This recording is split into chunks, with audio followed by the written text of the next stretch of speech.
Good morning, I'm J. Lenora Bressler, and welcome to the March 29th, 2018 edition of the Bible Delight in the Details. Today, we're going to talk about the fact that it is Maundy Thursday, and that is the day which, during Christ's life, he celebrated the last Passover, what we know as the Last Supper. Now, those of you that know me well, you know that oftentimes around Easter, I do a whole Seder meal where I point out all the obvious symbolism to the Messiah and how Christ fulfilled that and how that is identified within the Seder meal. But that is frankly far beyond the time that we have right now. So I want to focus on something that I talked about earlier in the week.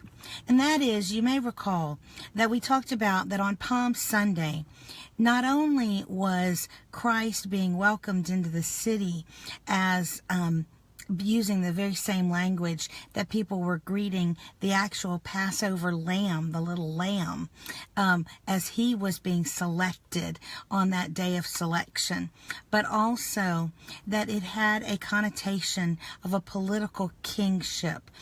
Christ entered the city of Jerusalem on Palm Sunday in the same manner as a Judean king would enter on a donkey with the words, "Blessed is he who comes in the name of the Lord," with the palm branches symbolic of the political state of Israel being waved.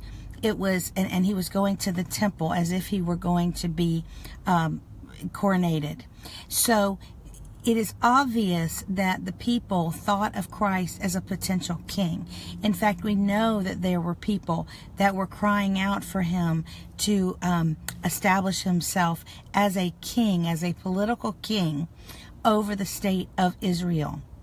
Now, the reason I bring this out again is because in the Seder meal, in the traditional Orthodox Seder meal, on many occasions, there are prayers throughout that meal in which the Jewish people say that God is their king, the king of the universe, the king of the vine, the king of the earth, and the king of Israel.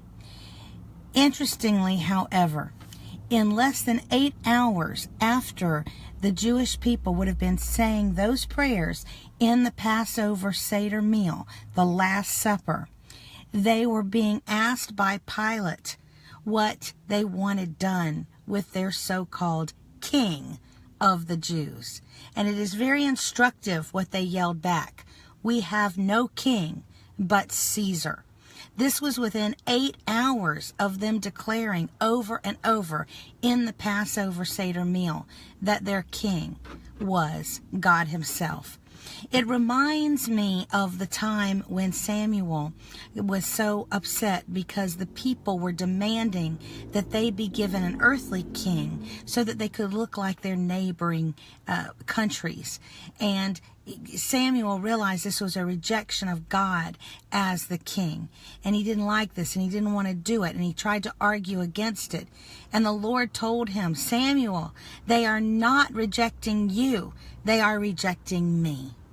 And indeed, what happened on that fateful morning after Maundy Thursday, on so-called Good Friday, there was a rejection of God as king again.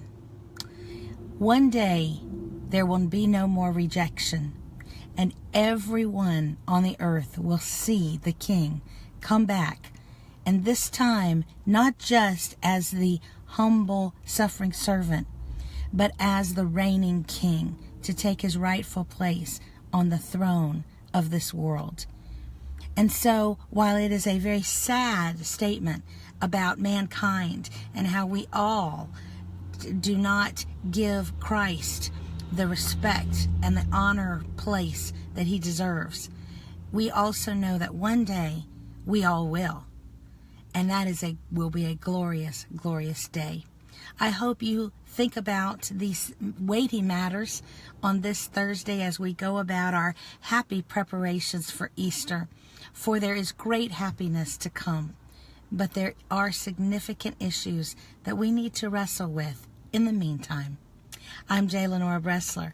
Visit me on the next edition, the Good Friday edition of the Bible, Delight in the Details. Have a great day.